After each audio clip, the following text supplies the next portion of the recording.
now, from the great state of Mississauga in Ontario, Canada, it's the Ted Woloshyn Podcast.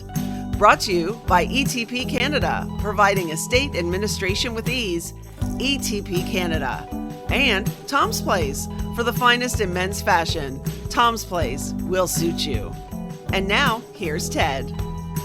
My special guest today made snooker history in 1980 when he became the first ever Canadian and non-British player to win the World Snooker Championship. In addition, during his esteemed 24-year professional career, he was the first ever player to achieve a 147 maximum break, and you'll learn exactly what that means. That all occurred at the World Open Championship in 1983. He was also top ranked in the world in both 1981 and 1982.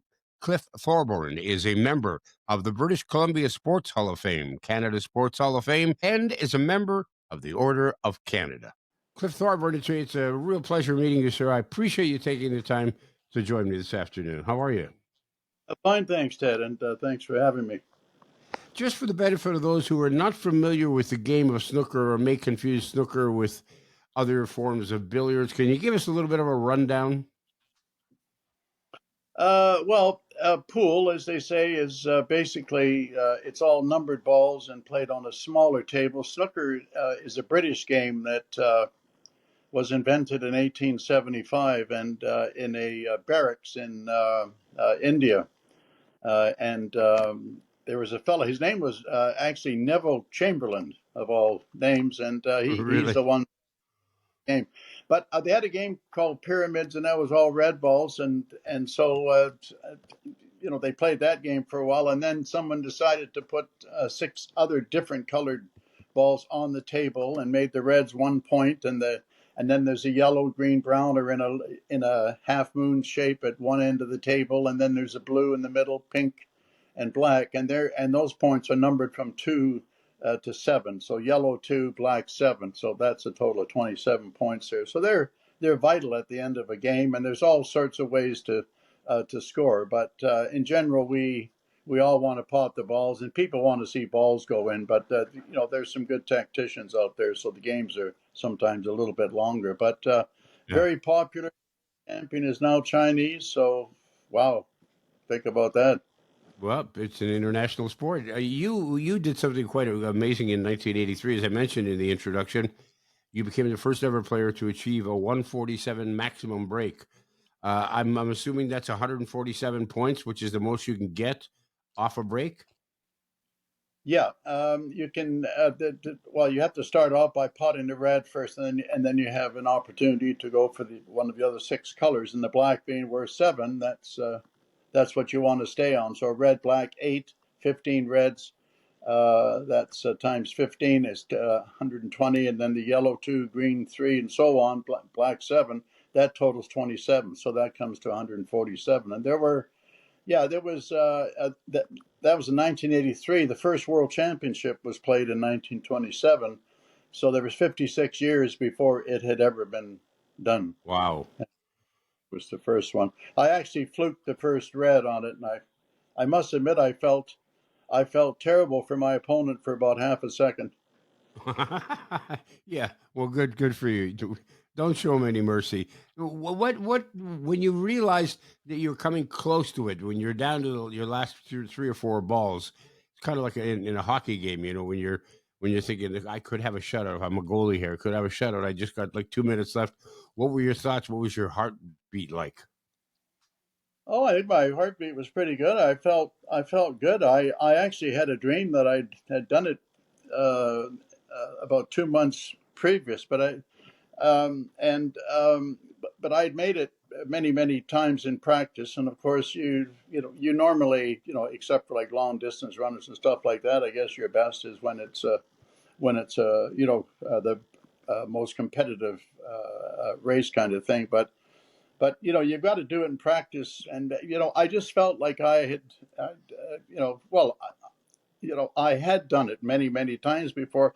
But many times before that, before I had done it, I always shot a black, and I was saying to myself, this for a 147 break. And, I'd be by myself corner practicing, and I would again, it's almost like I talked myself out of it, and then I did it so many times that I ended up talking myself into it. So and I felt invincible, and when I was shooting the last black, Ted, I wanted to make sure that the black went straight in the pocket and didn't touch the sides of the pocket. That's how good I felt. And then after that was over, I ended up about 2 minutes later trying to sign my name for an autograph for this young lad, and I couldn't even sign my name. My hand was flopping around so much. So I'm glad it. That's funny. Yeah, but you, significance of it, of course. yeah, absolutely. You're a native of Victoria, BC. You grew up as an orphan, correct? Well, my father and mother were divorced when I was 2, and there was a sort of like a court battle going on. Was my father capable of raising me? So they brought my grandmother into the picture, and I ended up being raised by my father and my grandmother, and my but I was in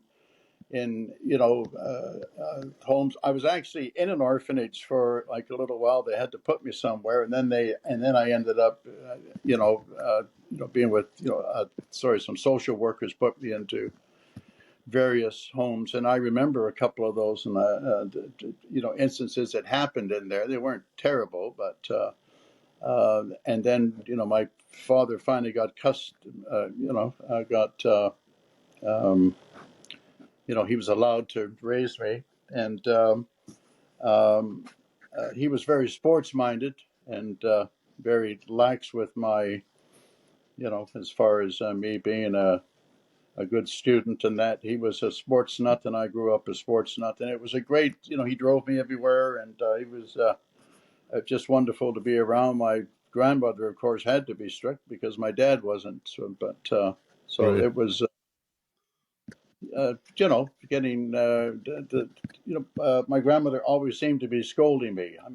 I loved her, but I mean that it just was such a difference between her and my father. You left school at the age of 16, and at that point, were your aspirations to become a professional snooker player? Um, I saw the game once when I was about 12 years old. I didn't actually start playing until I was about I just turned 15, and I when I was 12, I actually went to watch my father bowl. This is the first time I actually saw a table, and my dad was bowling, and I heard the clicking noise, and I went down the stairs and saw a fella bank the black ball in the side pocket, and a groan went up, and somebody threw some money on the table. But I mean, I saw the frilly shade, and the cloth was really a bright green, and the colored balls, and I saw the money on the table, and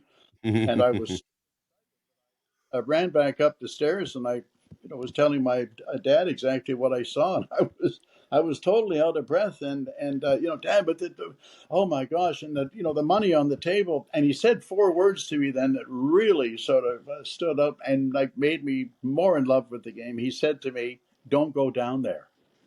Well, yeah. Why That's is the best. that? That's the Yeah, best invitation of all. Is when a parent says, "Don't do this." Okay, thank you. Yeah. yeah, and the way Now, what was the age? Like how did you not have to be a certain age to even get into a pool hall in BC back then? yeah, you had to be 18, and I was, I probably went in the first time. I guess I was about 16. But when you're 16 and you try and act like you're 18, after about 10 minutes and you're having so much fun, you start acting like you're 12. And exactly how old you are, but it was just wonderful.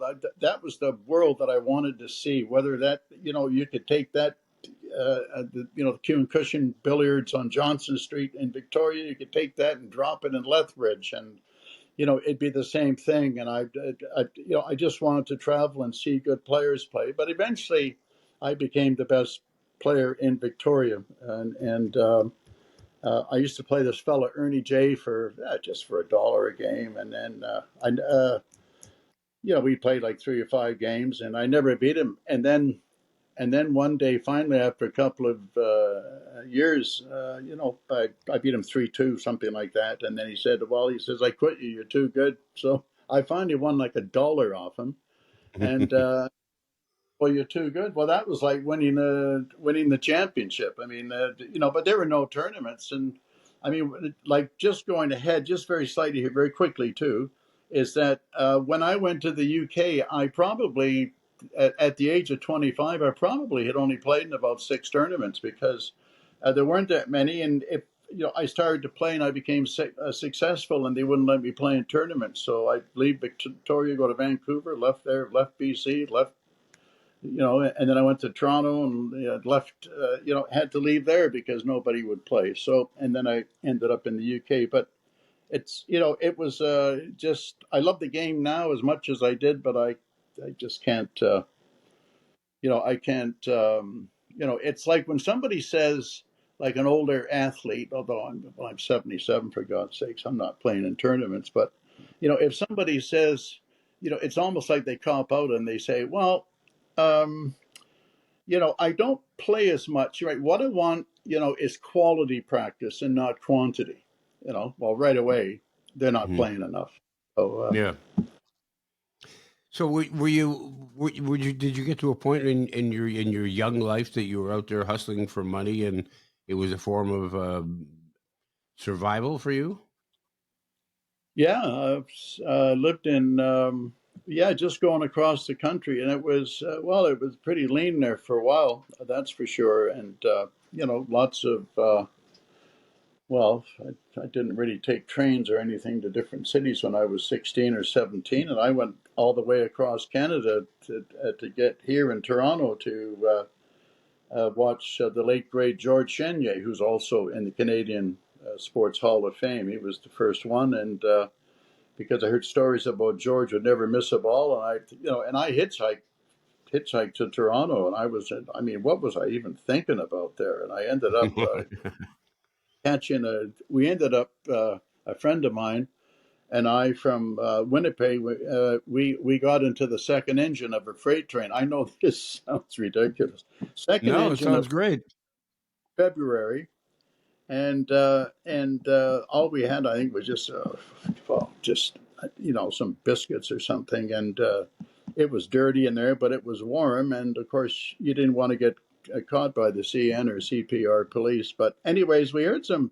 After a couple of days, we heard French, and like the next thing you know, I guess we were in Smith Falls then, and then we ended up in Montreal. And listen, if you've been in the second engine of a freight train for 2 or 3 days, you don't know how fast it's going. When it slows down, it's going a lot faster than what you think. And we ended up jumping off the train, and that in the train yards in Montreal, and it was, oh man, it was, we just went splat, and we were, Yeah. you should have seen. That's, yeah, and we looked so bad. Somebody actually picked us up at the on the highway there and gave us, I think the fellow, now this is like 1965, he gave us like $60. He said, "Go and get yourself cleaned up, you guys." And then I worked my way back to Toronto, and I got to see George Chenier play here in Toronto, and he was revered, and he was just such a nice man, classy. He had been to the UK, and he did all the things properly. He was a great player, and the first shot that I saw him play, he missed, and I sort of to myself I went, he's human like this, and somebody turned around. Shh, like that. And well, just to see him miss a shot, I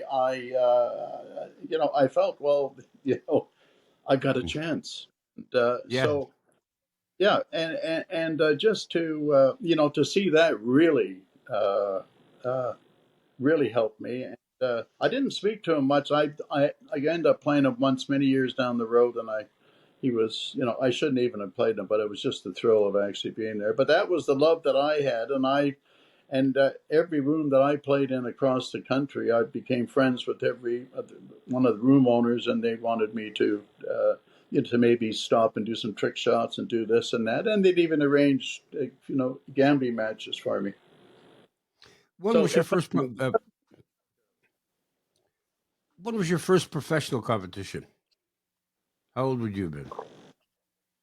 I played in they had a tournament here in Canada called Canadian Professional, and it was the best player was Paul Thornley at the time, and there was and in the semifinals I was playing a fellow named Donnie Maybe, and I ended up losing. But I remember that I ran 36 points in the opening game, and I had never played in a tournament of this size, and then we got down to the semifinals, and I remember I was on 36, and I had to miss a ball on purpose and go and sit down. I couldn't breathe, and that was something to get used to, and it's just.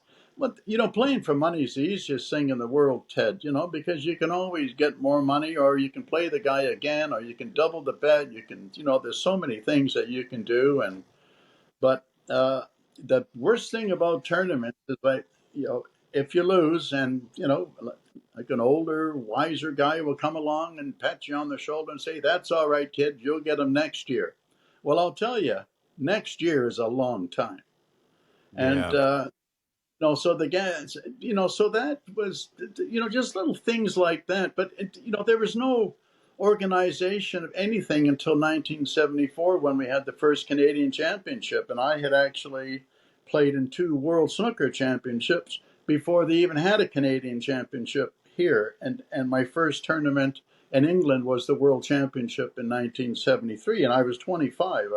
I was an older person I compared to people now. I mean, there's Chinese kids 10, 11 years old clearing the table and all sorts of stuff. It took a long time, and the reason how I got there was great. But they wanted to have a token Canadian, although I was the best player in Canada at the time. But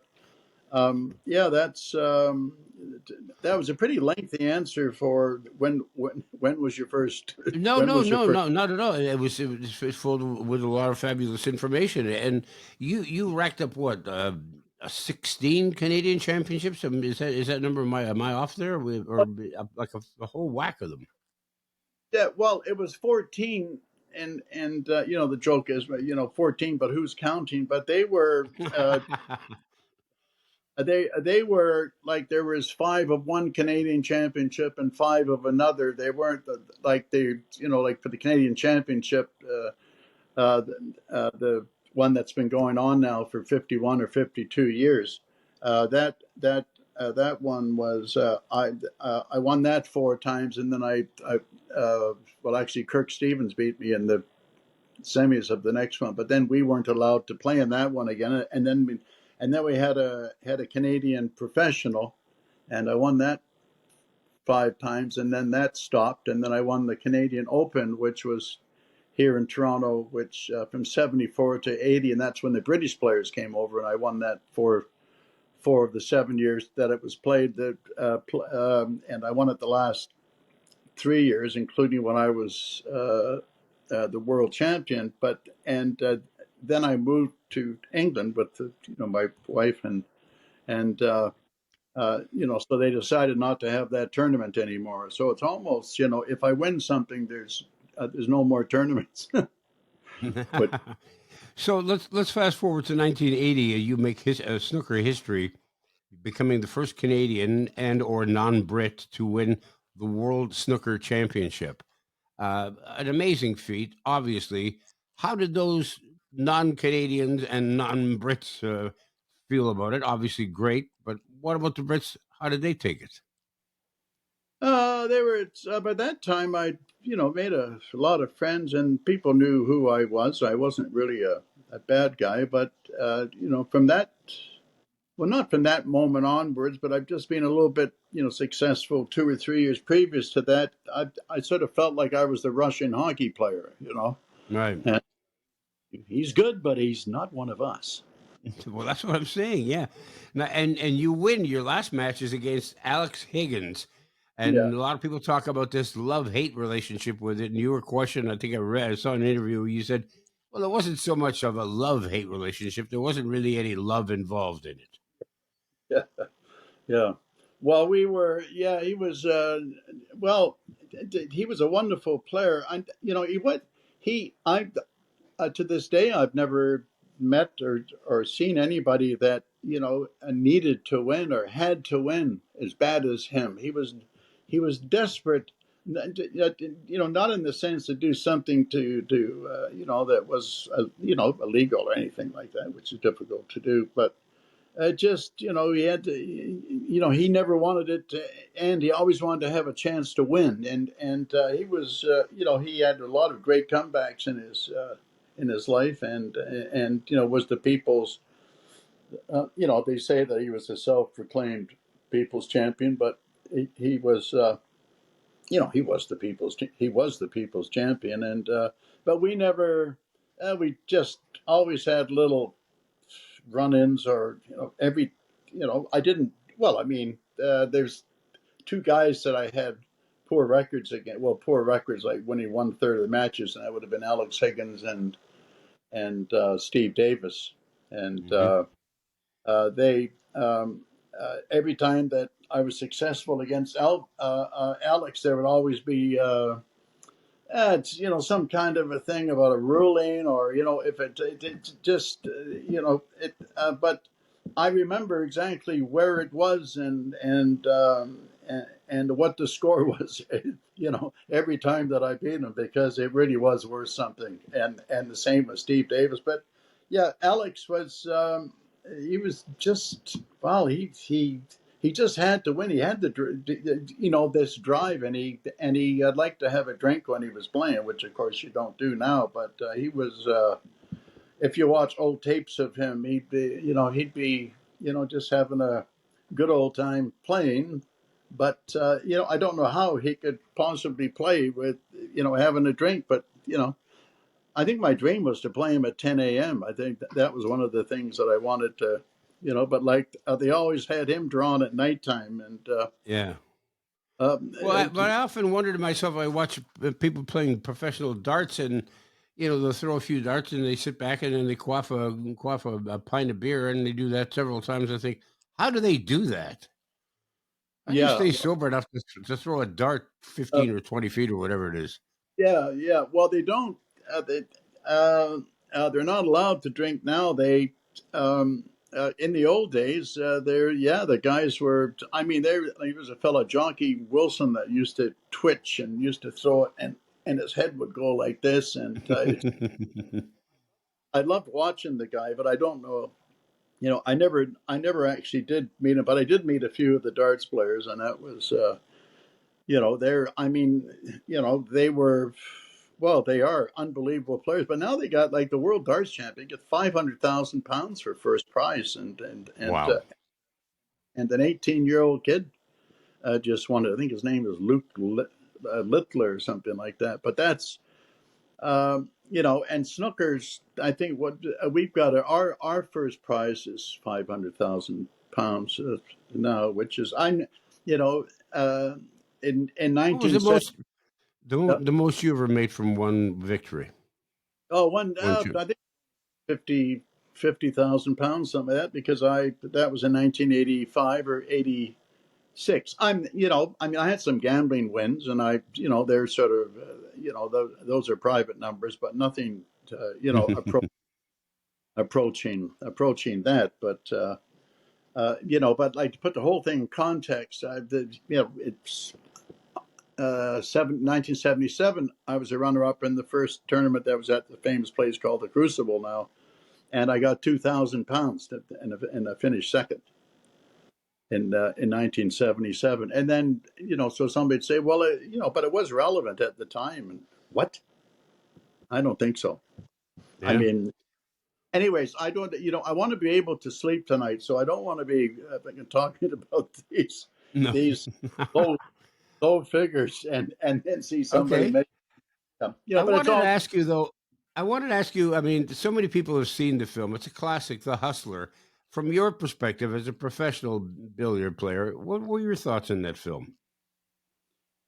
Well, I thought, I thought the film was, great. They had the love interest there, and I was a young guy when I first saw. Come on, well, let's show more pool, but that's what it was.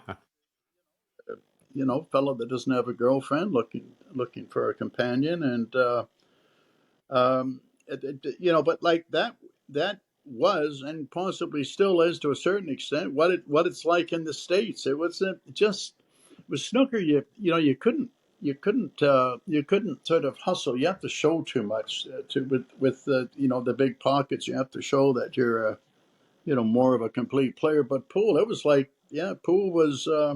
That's how it was, and they, tournaments were few and far between, and of course you wouldn't want to go into the wrong place. I mean, I played. I was in Oakland, California, and back about 1970, I guess, because I lived in San Francisco for or just less than a year, about 1969, and boy, was that ever boring. But it was a great place to be, and yeah, they had a couple of 24-hour pool rooms. One was called Cochrane's Billiards, and it was owned by a former champion, and he passed away. His son took over right on Market Street, and another place down there called the Palace Billiards, and that was on Market Street, and it had chandeliers and mirrors all the way around there. But one night, sorry, on the mirrors all the way around, completely around, just a fantastic place. But anyways, I was in Oakland and with this fella, and his name was Tom Bell, and he was my backer, and we went over to there to play a fella on a smaller type of snooker table, and that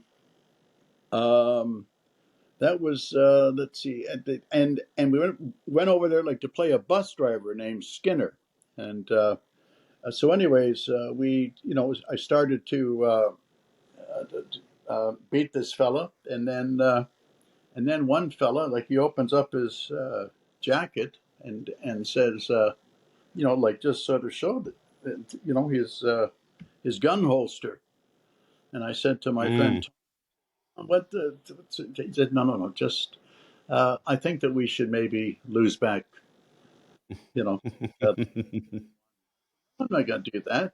And then this other fella, he, and I haven't yet to see one of these things again, but had a gold swastika on his, What? like his, and it just sort of like, I'm going, what's going on here? And then Tom said, he said, Cliff, he said, I've got a gun too. He's saying, but, right, we want to get out of here. So now we have to lose back some of our money. So, well, I mean, of course, I didn't like that. And, so lost back some of our money. Then we ended up going back to San Francisco to the Palace Billiards, and there had been a fight there last night. There's a bunch of Filipino guys there, and they had beaten up this Gypsy Joker, a motorcycle gang guy, and then the night that I was playing in Oakland, like the bikers came up there, and the one guy got shot, and like they pulled down one of the chandeliers, filled all the mirrors with bullet holes, and smashing them, and there was like 15 racks of balls down on Market Street, and they're throwing the balls down the stairs at these guys. And I said, well, I think that's going to be about my last night in the States. So that was 70 or something like that. But there's, and playing a fella in Detroit, and this fella was the fellow that I played, he's a very famous guy. His name was Cornbread Red, and there was a 10, 12-page spread in a Playboy magazine, I don't know, 40 years ago.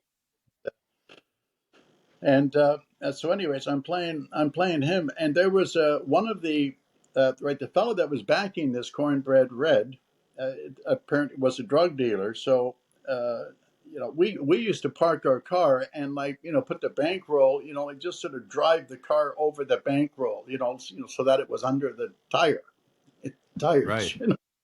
Very and clever. yeah, and this was one of those places. But anyway, so this fella is a dealer, and there was a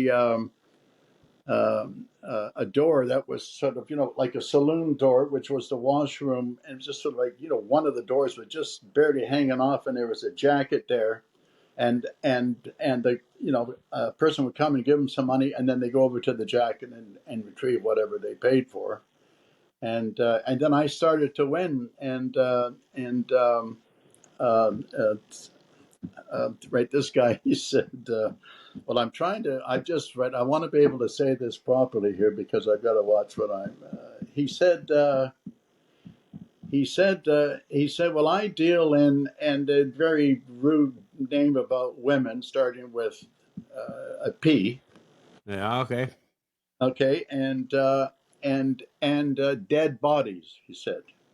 And he said, right. And he said, there ain't no way that anybody's going to get out of here with the rooster's money, because he called him Cornbread Red, and he had a big, mane of red hair here like this. Yeah. It Yeah. was, and, but anyways, we got the money, and we, were kindly escorted out by the owner and this other fellow that seemed to take a liking to Canadians, because we were on Michigan Avenue, just in a real, just, like the wrong way on the street.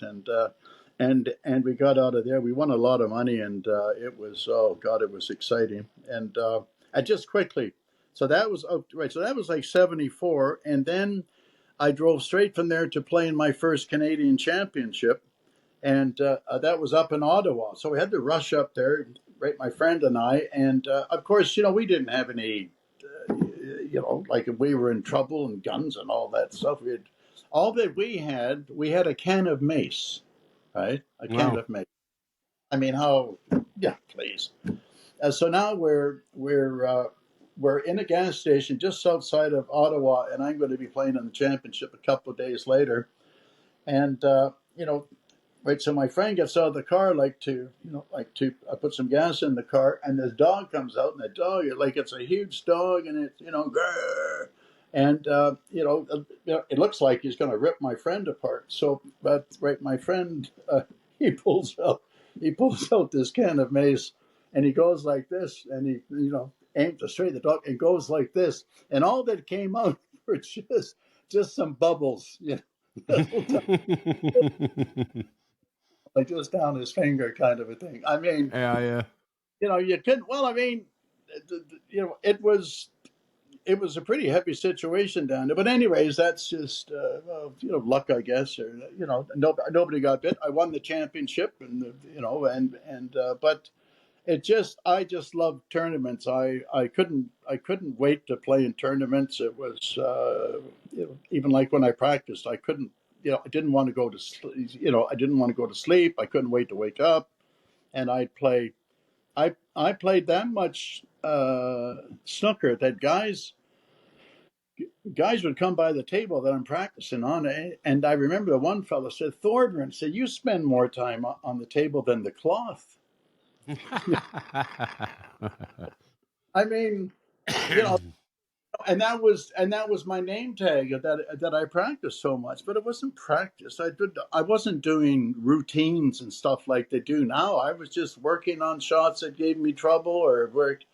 I just realized that you had to score points when somebody left you in the balls. You wanted to clear up, and that's how you win, and you become proficient at that with keeping the cue ball, potty reds, and shooting the black or the pink, which 6 for the pink, 7 for the black, and so on, and stay down at that end, and like that was the thing that I forgot to say, just with George Chenier when he missed the shot, the first shot that he played, and I went yes, but then I watched him for a couple of hours, and it was so beautiful that because he never played a difficult shot, and he just had this, he had a pace around the table, and it just he didn't have to hit the ball firm at all, because he was like this all the time. It was the angles were perfect and never had the hard work. And then stories came out of it, like somebody would say, well, he's not that great of a player. He never made a difficult shot. They were all easy shots. Well, that's the first time that I saw cue ball control like that, when somebody can make the cue ball talk. Ted Woloshyn returns in a moment. I've had the great fortune to say that I've been associated with one of Toronto's finest names in men's clothing for more than 25 years. Tom's Place. Founded by Tom Mahalick's father in 1958, Tom's Place offers brand name men's apparel at unbeatable prices. But more than that, they boast a long-serving, knowledgeable, and friendly staff that can assist you whether you're looking for casual or formal attire. And they have plenty of first-class tailors on site. In addition, Tom and his family are well known for their philanthropic work. So if you're looking to deal with great people who can fulfill your clothing desires at outstanding prices, do yourself a favor and visit Tom's Place. They're open weekdays from 11 to 6, Saturdays 10 to 5, and Sundays noon to 5. You'll find Tom's Place at 190 Baldwin in the heart of Kensington Market. Or check them out online at toms-place.com. Tom's Place will suit you. Now back to Ted Woloshyn. You had some issues during your career. You ran into some problems with some drugs, which cost you in many ways, and it was cocaine. And I wonder, was it you were banned for a while? Is it because they thought it was somehow improving your game? Is it like athletes get busted for enhancement, drug enhancements, which make them faster, make them stronger, but would cocaine have done anything to benefit your game, or was it just an offshoot of what you were doing? Oh, it's just, well, I think I was I think I was about 40 then, and I was just you're just not playing as well. It was you are who you. Well, I got hit with a tax bill, which was really unfair, and it's like a tax bill from the UK government, and all the printing is in red. I mean, everything is red. It's like your blood's on there or something, But Yeah. yeah, and then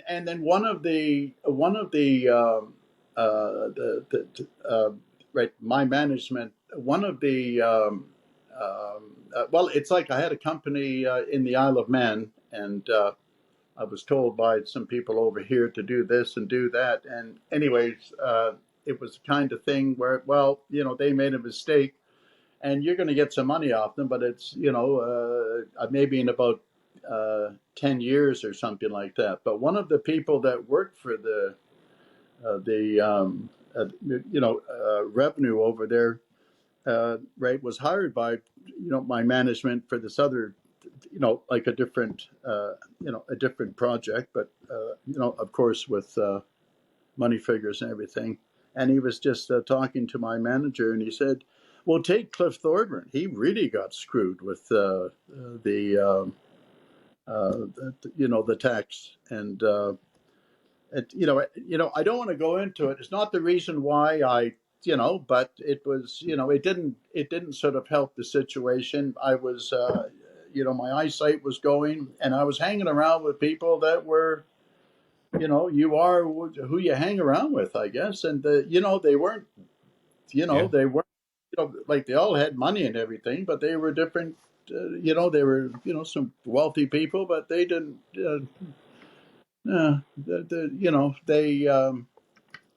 They could live without my friendship. So Yeah. it didn't, and it was something that happened about 4 days before the when I failed a drug test, and the drug test came in. They started them in 1985, I think, something like that, because of some issues over there, like they thought with players and stuff. So, and then in '88 was I had just turned 40, and I wanted to get the heck out of there, and just as stupid as you can possibly be. I remember, Ted Reynolds he was really sad that I, said, that I was stupid. And Ted Reynolds, the sports fellow from CBC, he was a great guy and he was very disappointed, but he still remained a friend and, helped me to get into the BC Sports Hall of Fame probably 7 years later. And he said, well, that, isn't bad enough for you, not to be in the BC Sports Hall of Fame. That was about the nicest thing I heard for the longest And time. he's absolutely right, because I don't think one has any influence or should have any influence on the other. And what I love about the way you wrapped your career is you retired from pro snooker shortly after you won the 2018 Seniors Championship at the age of 70. It's nice to go out on top. Yeah, and it was at the at the Crucible as well. So Right. yeah, and I still, I think they ran out of beer that night. That was one of the at hell. It was one, it was a real like a real shock. Everybody was happy for me. It seemed like, and even the fellow that I played in the final was there, and it was nice, and to go out like that and make some shots under pressure.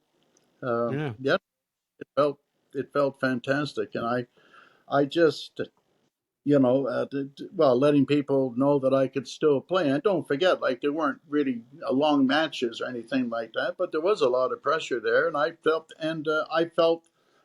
the same way shooting the last black there, and this is honestly, I felt the same way. Like with the last black there is what I felt with the last black in my 147. I hit it probably exactly the same speed. It wasn't like an easy same speed, and you know, you you just there's some things that you forget. I mean, I've made, well, I lived there for 8 years, and I made 200. I think it's about 250 trips from Canada to the UK, like to play in tournaments throughout all the years. And I just think of all this experience. We finally got a pro right now that's actually gone. He's qualified. He's been the best player in Canada for a couple of years. He's from India, but he's Canadian now, and his game is, he's young enough, and he's good enough to do some damage over there. It's going to take a while, but this is his first trip to the UK, so. I look at it, one trip, 250 trips, and living over there for Yeah. 8 years. He's got like a long ways to go, but he's got, tremendous, ability, and is capable of, winning the tournament eventually. But his first name is Sahil, and I think his last name is Neymar. But well, I should know it. But anyways, it's difficult. You've got to be a better player than the people that you play over there. Like, you've got to be like 14 points better than the guys who you're playing over there. You've just, Wow. well, everything, from food to travel to this to that. And When you finally retired, how long did it take you till you could actually play the game strictly as a form of entertainment, or does the competitive urge stay with you forever? uh, I'm I never stopped loving it, Ted. It's, like there was always a club for me to play at, and but it's been live streaming kind of thing now for 20 years or 25 years. And when I retired in 96, I didn't make any trips over to the UK basically for about 7, 8, 9 years. So I just, it was, though, it wasn't as tough to practice as what you might think it was, even though like it wasn't around the top players. And now once they had the streaming on and YouTube, and And I try and watch as much as I can within reason, and boy, you can sure learn a lot just watching the players play. But that gives me incentive just to I'm still trying things out and tinkering and trying new tips so I can sort of pass them on to a student or give my opinion to a question to somebody. And I'm it's really is part of my life, and Yeah. I just love. I'm lucky to be me, in many ways, and I, thank God for that, of course. But I'm, I feel good about myself that I can still actually play and talk about it, and there's my wife Barb says, that your favorite subject is yourself. Well, of course it is. But you're you're an at, uh, you're an avid golfer as well. I'm wondering how much of your what you learned in pool in snooker, uh, in terms of the discipline, in terms of the way you deal with the pressure. Does that carry over to the game of golf, or does it, or is this one just recreation, strictly well, recreational? well, you've got to go through the process.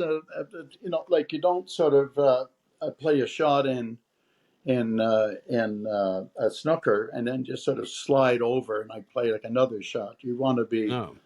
be like a little bit more structured. You want to, stand behind the shot and make your mind up while you're standing up, and then you get down. And if it doesn't look right, then you stand up again and you do the whole process over again, looking at what you're going to be doing, but standing up. And the same thing applies with golf. If you've got a process that you go through, it's okay, you have to have it, like for instance, you watch a golf pro and he's standing there and he talks to the caddy, and Hmm. he's got pull the club up and he's like this, and he's at 145 yards or boom boom boom, yeah, okay, bang, and he's all set to hit it, and then there's a noise and there's a distraction, right? So the fella, doesn't shake his hand, like just step back. What he does is, right, he puts the club back into the golf bag, and then they start talking again, and the caddy pulls or the pro pulls the club out, and then right, and they start the procedure again, and that's how you have to play all the time, and that's the same thing almost on the driving range, and so I mean I one of my greatest sports hero was Arnold Palmer, and I just remember when I was watching the Masters in 1960 in Victoria, and I watched him win the Masters, and golf club was just down the road from me, so I went there, and I like just like the last hole, it was getting dark, and Cliff Thorburn, chipping for the Masters, and all of a sudden I got into that little world, which I get into playing snooker, and then I ended up playing in a thing called the BBC Pro Celebrity Golf, which I played in that for 4 or 5 straight years, where they bring in like 20 celebrities, and it's made into a 14-week series, and they have two pros, and I partnered Seve one year, Wow. and then Arnie playing against like one of my best friends and Gary Player, so we're playing, and Arnie, Arnie or Mr. Palmer, he right, once he found out that I played snooker, that's all he talked about with me, and I was his partner for 9 holes, and he had just had exploratory prostate surgery. Then it was about 85, something like that, and that's when he went on and became an ambassador for the illness, and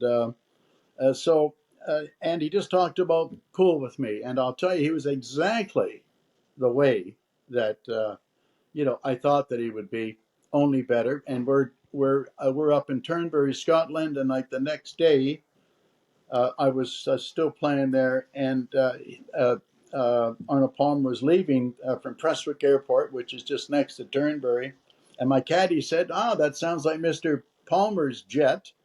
And sure enough, right, the jet takes off like this, and then it goes way in behind the hotel, and then it comes over the hotel, and across the golf course, into the sun, right, going west, and he gives Yeah. like the tilt with the wings, like Right. but all-time sportsman, what a guy that he was. And it just, I just wish that, snooker was a little bit more like golf. It's like the demographics, the people that watch snooker, there's not a lot of Rolls Royces out there, or Mercedes Benzes or whatever it is. But, we have our crowd. And, they just, I was at the Canadian Open, 2 weeks ago, and I was a guest of somebody boy, those golfers work hard, but what just sort of being at the tournament in the VIP section was just phenomenal. Just how well organized that it is, just everything. Yeah. The babysitting for the families and 4,000 volunteers and all that stuff. And that's what snooker needs. We don't get, it's hard to get a volunteer. Everybody wants to make, it's not quite the same. And to get young kids interested too, is, well, there I go. So I don't want to start to go off of all that stuff. But you think about it, but I mean, it's just like every school should have a snooker table, because it's the math involved in snooker. It's a thinking man's sport, thinking person's sport, I should say. You don't always play the shot. You're playing the shot to get yourself into the next shot.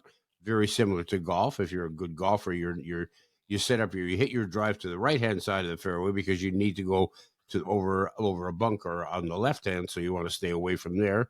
It's a thinking person's sport. Math is involved in it. I mean, I think it's a kind of sport that should be available for young kids. Yeah, I think so too. Well, I've got some inside information as far as what they do in the UK is that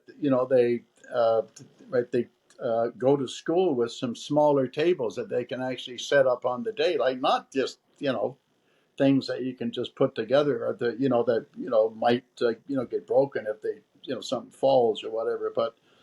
And they've got coaches as well, and they have scorekeepers for that. All the kids are interested, and well, how much fun that they have. Yeah, but keeping score, being nimble, it is a game for life, like Yeah. golf is as well. But just making a bridge. I mean, like we all started off, making a bridge, and the cue goes through here, the thumb and forefinger. You can make the loop bridge after a while, but we all start off making a bridge. But it is the kids have a great time too, and I'd like to. Well, we're sort of in the midst of talking about it, but there's the one thing that I don't appreciate here in Canada, because I'm not involved with a club. I don't have a club. I was involved, but I was so busy chasing trophies around and everything. And when I was younger, we used to chase around plastic trophies. And as a friend of mine said the other day, Cliff, even those might have been imitation plastic trophies. Yeah. That's what happens. But the kids, just going back to what, like they're into schools and things in the UK with coaches. And we have about 10 snooker coaches now in Canada, like across Canada.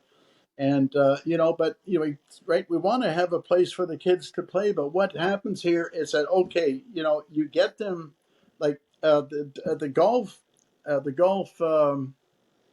USGA just, right, they just had a thing I just saw a couple of years ago, and it was, right, that they want to help start people to play golf, right, and then help them along the way, right? First Tee, it's called.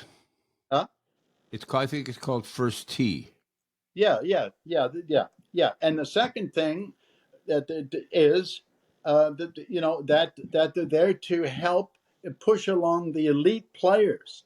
to give them an opportunity to become what the first graders will say, they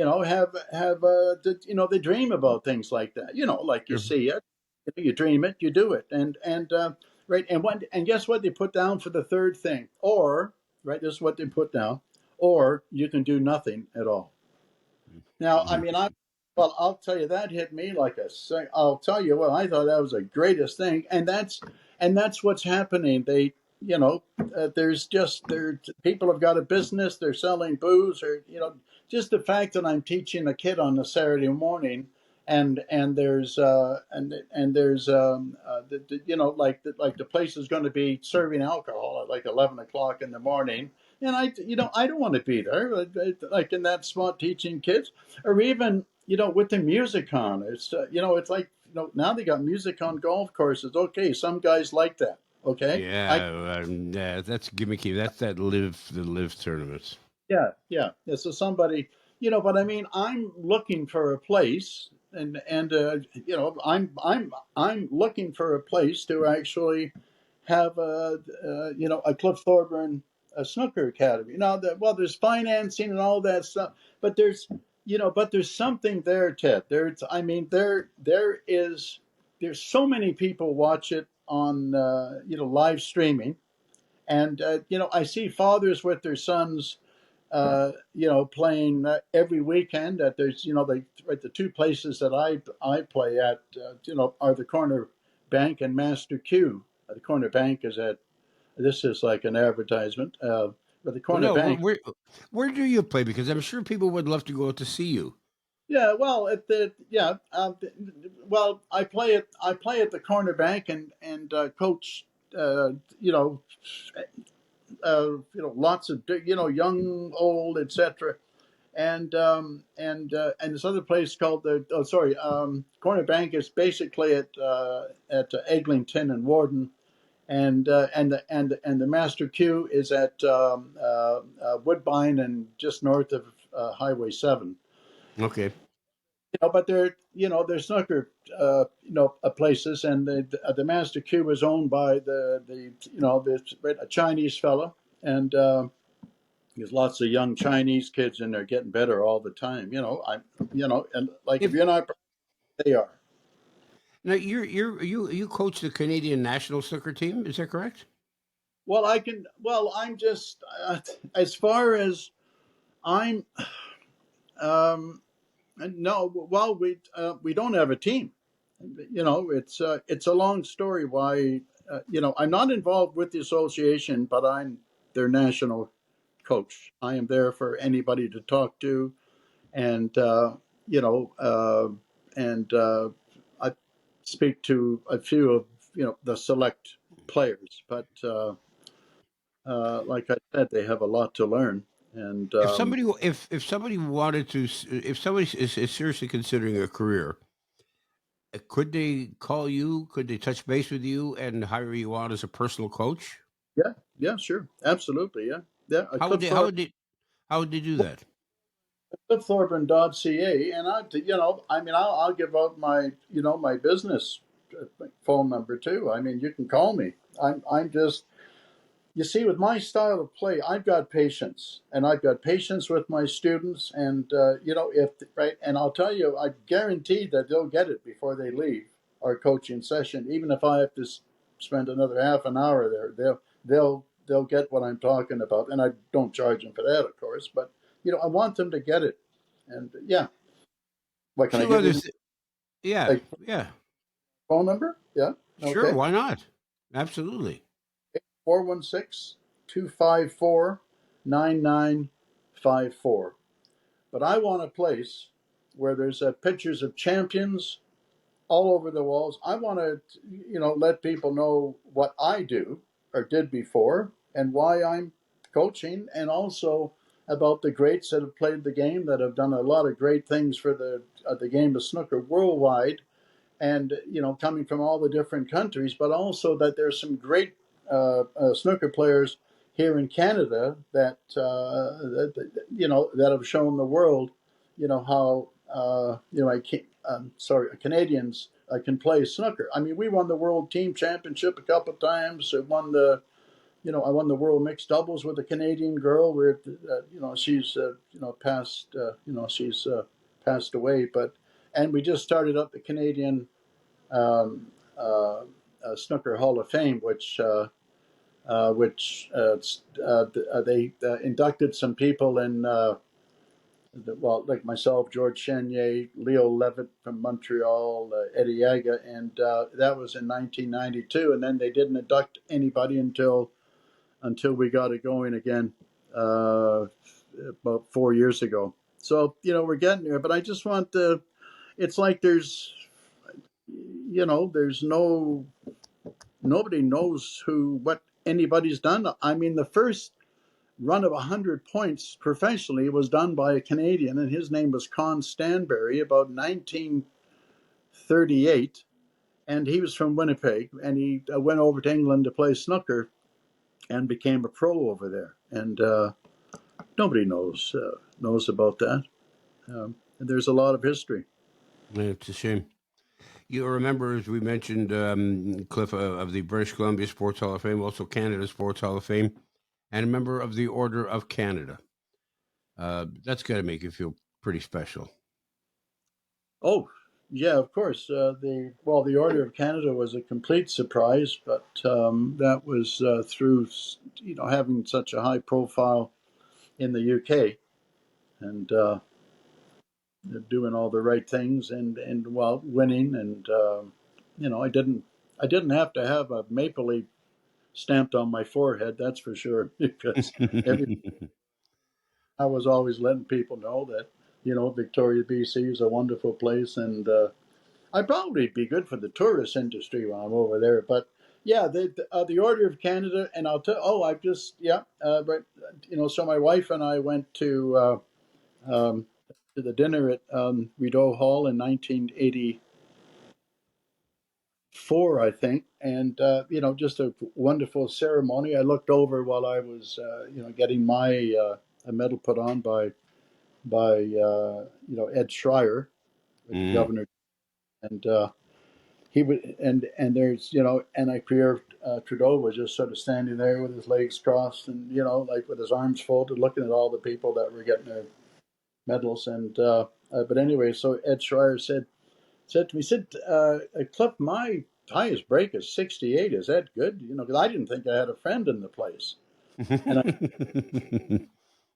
oh, really? I said, yes, sir. That's I mean, I could have used that 68 lots of times, but that's a wonderful run in snooker. He said, "Oh, thanks." And so, anyways, we had some dinner, and then somebody came over and said, "Mr. and Mrs. Thorburn, His Excellency Mr. Schreier would like you to come to his private quarters, and would you like to go?" And I said, "Oh, yes, of course." So it was so.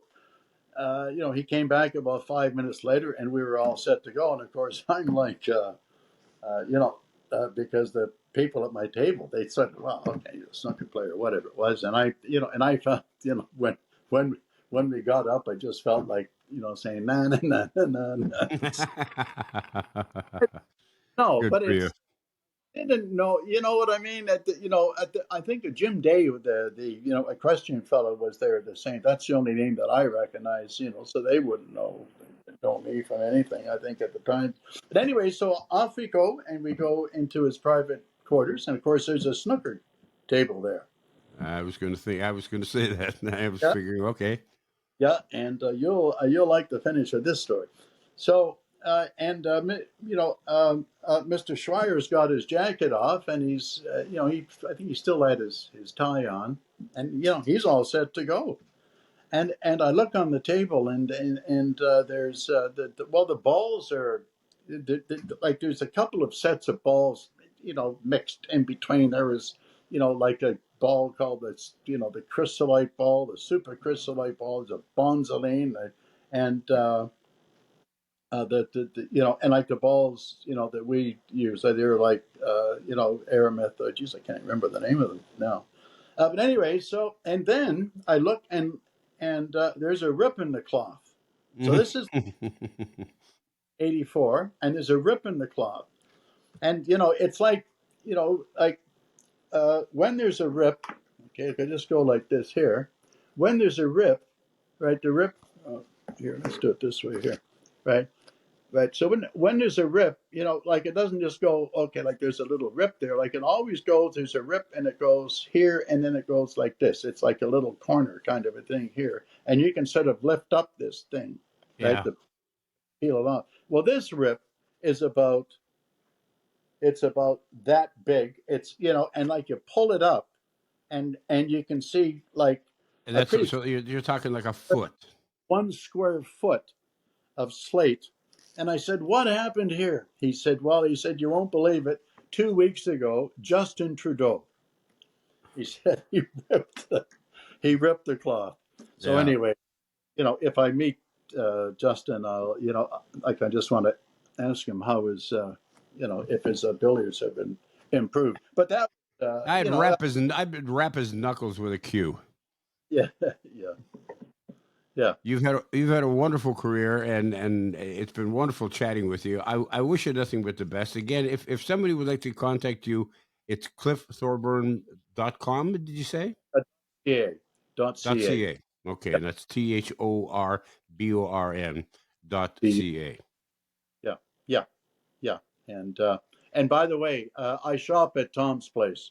I'm going to go back. Good for you and good for him.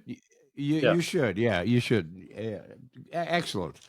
He's a wonderful guy. Of course, he's the sponsor of this broadcast. Cliff, thank you so much for taking the time. I wish you all the best, and good luck on your future endeavors, and good luck in the golf course. Yeah, thanks very much, Ted, and the same to you, and thanks for having me on. Thank you very much. I enjoyed it. My pleasure. Thank you. That's going to do it for another episode. Thank you all for tuning in. Don't forget, go to our website, www.tedwoloshyn.ca. You can visit all our past episodes as well. Leave a comment or any thoughts that you may have. And if you are watching on YouTube, make sure you hit the subscribe button. It's absolutely free. And when you're online, don't forget, fill out your organ and tissue donation card. You could change or even save a life. In the meantime, have a terrific week. The Ted Woloshyn podcast has been brought to you by Tom's Place. For the finest in men's clothing at unbeatable prices, it's Tom's Place at 190 Baldwin in the heart of Kensington Market. Tom's Place will suit you. And ETP Canada, providing estate administration with ease. Technical production by Paul Gatt. Music by Bike Thieves. For more on this podcast and our sponsors, and to talk to Ted, go to www.tedwoloshyn.ca.